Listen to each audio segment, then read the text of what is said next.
Hi, I'm Malika Bilal. I'm Dan Ming, and you're in the stream, live on Al Jazeera and YouTube. The death toll in Puerto Rico from Hurricane Maria has jumped to 34 and could rise even higher. And as the U.S. territory continues the recovery effort, who's helping out?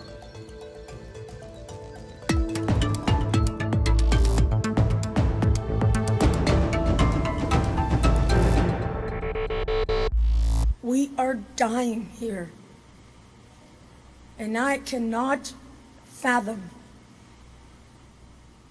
the thought that the greatest nation in the world cannot figure out logistics for a small island of 100 miles by 35 miles long. So, Mayday, we are in trouble. It's been 2 weeks since the strongest hurricane to hit Puerto Rico in 90 years made landfall, delivering a massive blow to the U.S. territory. Hurricane Maria decimated the island's infrastructure. The storm snapped power lines like toothpicks and toppled homes like they were made of playing cards. More than 30 people have died, and the death toll is expected to rise. In the wake of the storm, there's been much talk about the territory's relationship with the United States. President Trump's administration has been widely criticized for its slow response in sending much-needed aid to the island. On Tuesday, the president made his first trip to Puerto Rico to see the devastation firsthand. Puerto Rican officials say what he saw was that little, if anything, has changed. The 3.5 million residents living on the island continue to struggle to find water, petrol, and other basic needs. So who will help? Joining us from San Juan to discuss that, Renee Vargas, a lawyer and newspaper columnist. Isabel Ruyan, she's the managing director of Con PR Metidos, a nonprofit focused on the social and economic development in Puerto Rico. And in New York, Hector Figueroa, a Puerto Rican activist and president of 32 BJ Service Employees International Union. Welcome everyone to the stream. Now, we also invited the mayor of San Juan onto our show. She originally agreed, but later declined due to scheduling conflicts. So let's start in San Juan, where our AJ Plus colleague and occasional co-host on the stream, Ahmed Shihabuddin, was on the ground when the Category 4 storm hit. Take a look.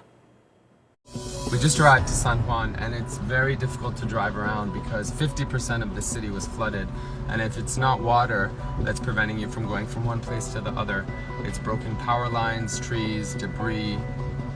It's a mess.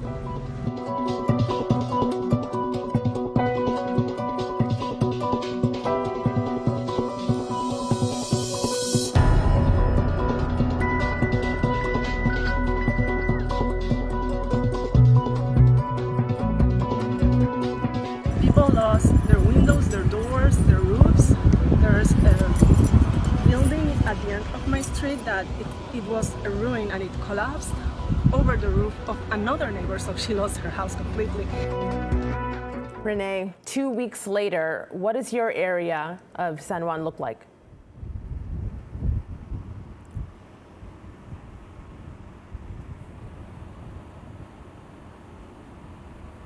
Hello? Hi, Renee. Thanks for being here. Thank you for joining us. It's 2 weeks after the hurricane. What does your area look like? Hi, Dan and Malika, and thank you for the opportunity to be here talking about Puerto Rico. So San Juan is slowly, I would not like to say that we're returning to normality, but things are getting a bit better. Gas lines are a bit down. There is still, though, a big problem with diesel and cash. Only 8% of people on the island have electricity, and about 50% have running water. In some places it alternates depending on the day. But outside of the metropolitan area is where the real story is where there's a lot of areas that are still incommunicated. There's still people that don't have access to food. Supermarkets haven't been able to get the goods there. There's long lines for gas, no diesel. There's problems for people to get refills for medications. People that are losing their jobs because there's no power. I work for a nonprofit financial institution, and most of the people we're helping are asking for extensions because they've lost their jobs or are asking for permission to take their cars out of Puerto Rico to get jobs on the mainland. So it's complex. There's still a lot to do, and even though once again things are getting better on the gas side in San Juan, It's still very hard to go to a supermarket and get food without doing a long line, or to get cash, which is the only thing that is accepted on the streets. So Renee, you're talking about these long lines. Actually, Isabel, I'd like to read this tweet for you that we got. This is from Rojo in New York. He has family in Puerto Rico, and he's hearing from them. He says this: they're physically fine, but going through it like the rest of the island. No water, power, long lines, as Renee was saying, to buy anything. Isabel, can you tell us why 2 weeks after the hurricane there are still these long lines? There's long lines there because we don't have power. Everything has to be cash-based. Not all the supermarkets are open. And as Renee said, there is, we have, San Juan is better, and there's more people with diesel and gasoline, but now there's a lot of traffic because there's no power and there's no lights in the streets for the traffic. There's still ATMs. There's only 36% of ATMs are working. So we have the rest of the people they're all conglomerating into the same ATMs. The few supermarkets that are open.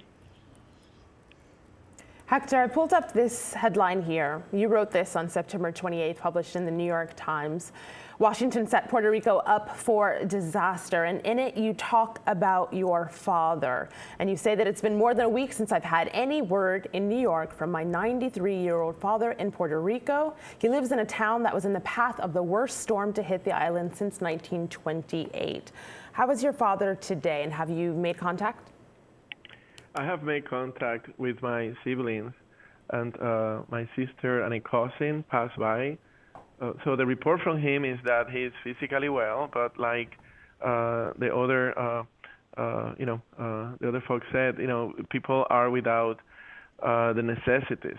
They have no running water, they have no electricity. It's hard to get from where they live to the downtown of Coamo because they live outside the town. The roads have been destroyed. They're covered by debris. So while he is okay for now, we are looking at what our options are going forward. People are patiently in Coamo waiting for aid to come, and to be substantial enough to provide, particularly for seniors and children, the necessities that they need. I also have an aunt in a nursing home in the town, and the conditions are similar: no electricity, no running water. One thing I'd like to say is that the spirit of Puerto Ricans in the middle of all this have been incredible.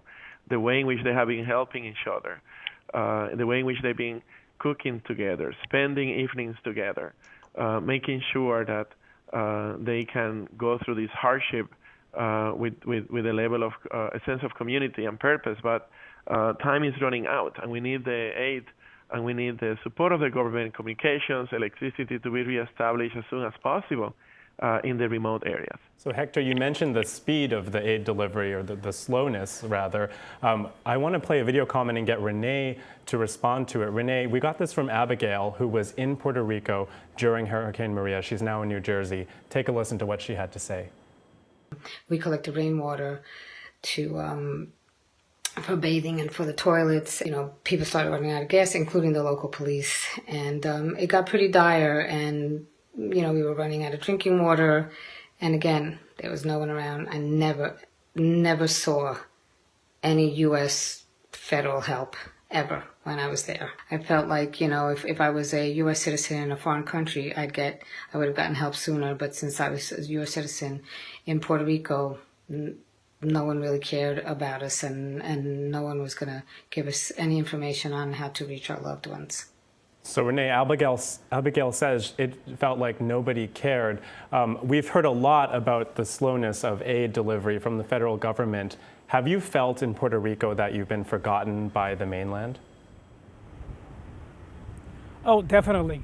The response by FEMA has been really sluggish.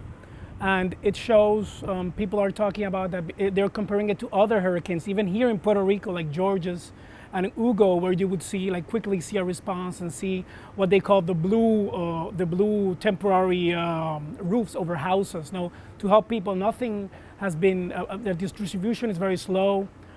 People are really not seeing the presence of the federal government in the streets. And I know a lot of people say, you want the federal government to do everything for you.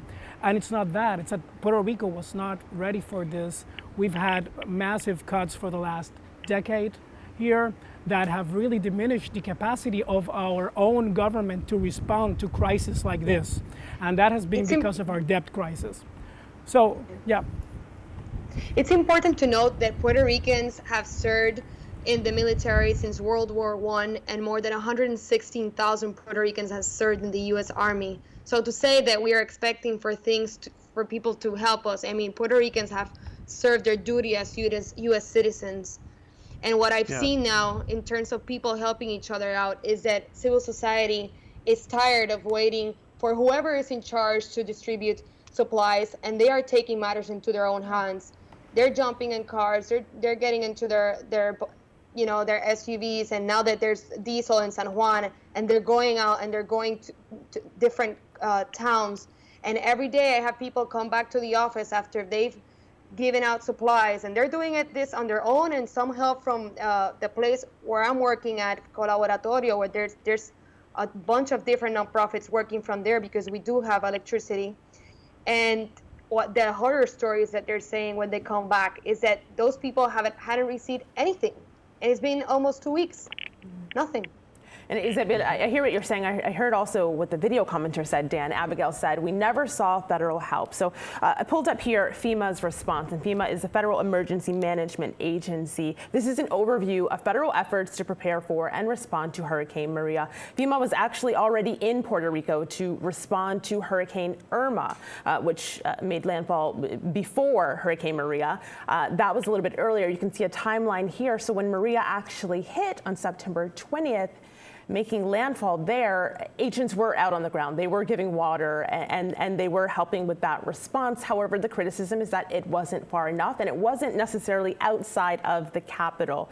So Isabel, you mentioned your organization. I pulled up here your own website. Your solution is an off-the-grid box, an all-in-one solution equipped with all the hardware needed to produce electricity and clean water in remote areas. How does this work, and does it?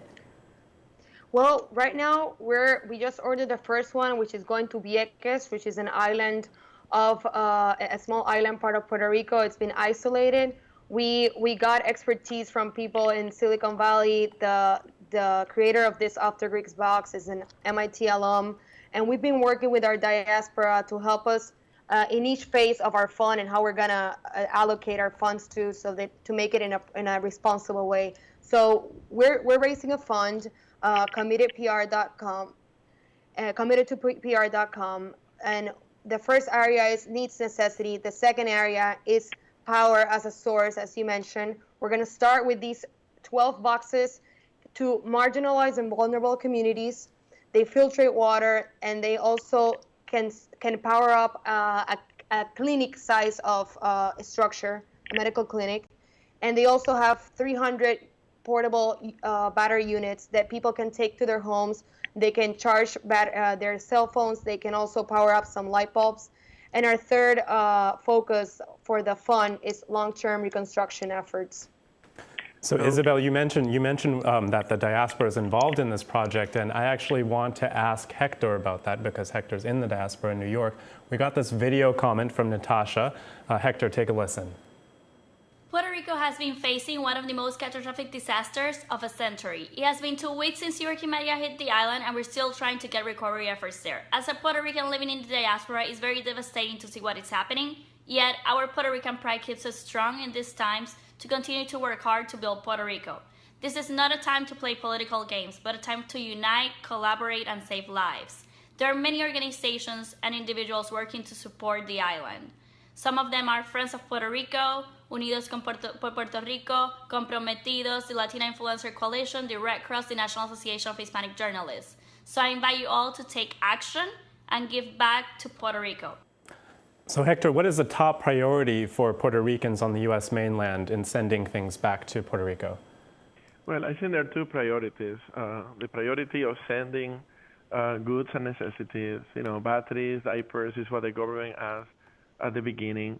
I think those things are still very, very necessary. And, we also need to send foodstuff and things that family members will need. But I actually want to challenge that notion that this is a time for us to leave politics aside. I actually think the opposite. I think the time to fight for Puerto Rico is now, not later. We all need to unite to save lives, and we need to have an understanding of the scope of this tragedy. But we also need to be firm and demand from the federal government the kind of response that is needed and resource it. There are estimates of this whole calamity to be between $40 to $85 billion in insured losses by air and CoreLogic.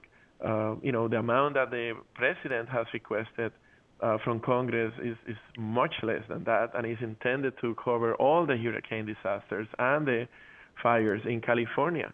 So we really, really have to make the demand and organize. Today we had demonstrations in 13 cities in the States demanding more aid and also addressing the economic conditions in which Puerto Rico found itself before. We need the debt burden to be lifted, and while we want to have a spirit of humanity and solidarity, we also cannot afford not to make the demands politically that our island needs now, because we're talking about lives. We're talking about whether or not the aid is going to reach my father and my family in Coamo, my relatives in Utuado and Salinas, and like that, the diaspora's relatives and friends.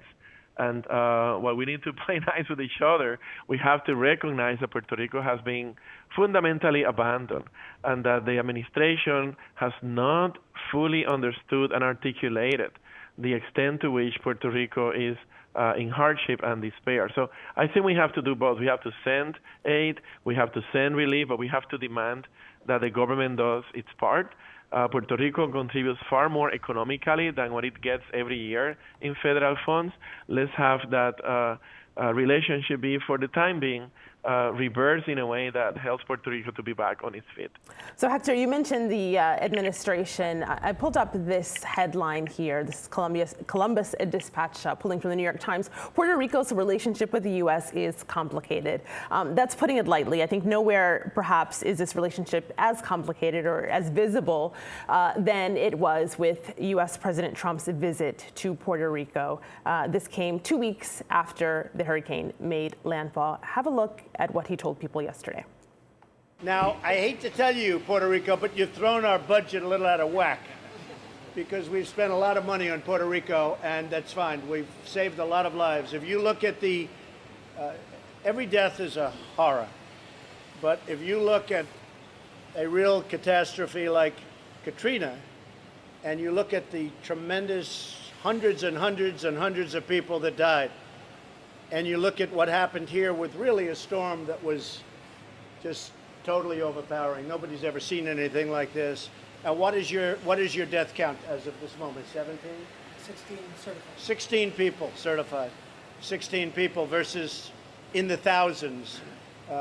You can be very proud of all of your people, all of our people working together. 16 versus literally thousands of people. You can be very proud. Isabel, you see that, and I wonder what the reception was to President Trump's visit in Puerto Rico. Well, it's not a surprise from this president. People didn't receive it well, of course. And it's not, we live in an island, and we are prepared to be safe during the hurricane. We know what to do during hurricanes, but it's what happens after the hurricanes. There's a lot, the death toll is gonna grow. Right now we have a mosquito problem. Right now the hospitals are full until capacity. Right now, I have a family member who had a stroke, and he had to wait 2 days in the waiting room until he was, until they paid attention to him. 2 days, he was in coma. For 2 days in the waiting room. The death toll is gonna grow, and if 6 months or more until we get the energy back, it's gonna keep getting worse. The death toll is gonna be, yeah. Yeah, and the people who were in intensive unit care, many of them died during the hurricane because of the loss of electricity. Correct. I mean, I we, have a we friend's certainly grandmother don't who know died. the number of people. We don't know the number of people who have died. You know, the number that has been offered by the president and by the governor are the certified deaths. There are people in morgues waiting to be identified, waiting to be claimed by their relatives. I don't want to be alarmist, but and also we cannot judge a tragedy just by, okay, do you have this many lives and this many lives lost? The extent and the geography and the incapacitation of Puerto Rico is quite frankly without parallel in under a U.S. flag. And you know, rather than asking Puerto Ricans to be proud about what we have accomplished, the president should be saying, what more can we do? What more do we have to do as a federal government to put you back on your feet? What is that is needed? How can we rebuild bridges? How can we restore electricity? And then we need to, you know, frankly, as of our local government in Puerto Rico, and I give tremendous kudos to the mayor of San Juan. You know, how can you let the president leave thinking that this is not a tragedy, a catastrophe, you know, as bad as Katrina? I mean, that's really very wrong. It was unfortunate that he only saw the San Juan area, because there's the worst areas of Puerto Rico are not San Juan. So although San Juan was greatly impacted, that does not reflect the reality of the other parts of Puerto Rico. And it would have been good for them to take the president to the vulnerable areas of Puerto Rico, so he would see the real damage and all the people that are suffering and that still haven't received the aid. So Renee, I want to ask you about one thing that we saw, a particular moment in Donald Trump's visit. You can see here on my computer, it was when he was throwing paper towels into a crowd of Puerto Ricans who had come to see his address. You can see here he was throwing them almost as if he was at a sports game. And then this person, Gail, commented on the incident. She says, Trump tossing paper towels to the crowd is ridiculous, not the visual that needs to be seen at this time. Renee, did you see this, and what did you think of it, if so? Everybody in Puerto Rico saw this disgraceful act by Trump. And you know, I don't want to go talking to Trump, because Trump is like this guy who's, you know, who likes attention and does this kind of thing to get attention and to move it away from the actual tragedy, which is what Hector and Isabel have been talking about. Now, I want to go back to what we were talking about the U.S. responsibility with Puerto Rico. Puerto Ricans did not decide to be invaded in 1898. We did not decide to become a U.S. colony or a U.S. territory or to have partial self-rule. We did not decide to abide by laws that we do not vote for. We did not have any control over the Jones Law over Puerto Rico. So there is a responsibility. If the U.S. wants to keep territories, it has to be responsible for them. And they're not being responsible for Puerto Rico. And Puerto Ricans have done everything they can. We've cleared the roads.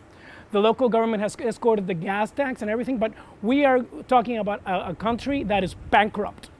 And trying to say that, look, because a lot of people not enough people died here, this is not that bad of a catastrophe, to cover the weak and the senseless response by the federal government is disgraceful.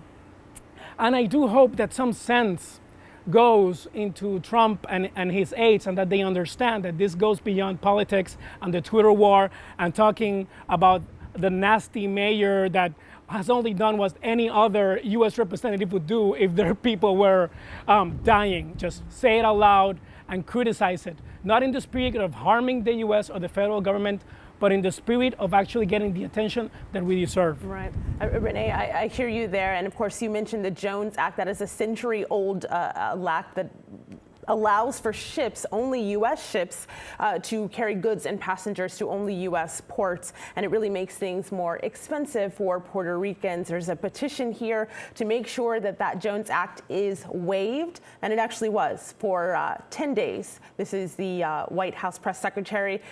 POTUS has authorized the Jones Act to be waived for Puerto Rico. It will go into effect immediately. Unfortunately, it is not long term. We'll talk about that in our next show. Unfortunately, we have to pause the conversation here. We're going to pick up in part 2 on Thursday. We'll discuss the way forward, the impact the island's massive debt will have on the rebuilding process, and the Jones Act. Until then, we'll see you online.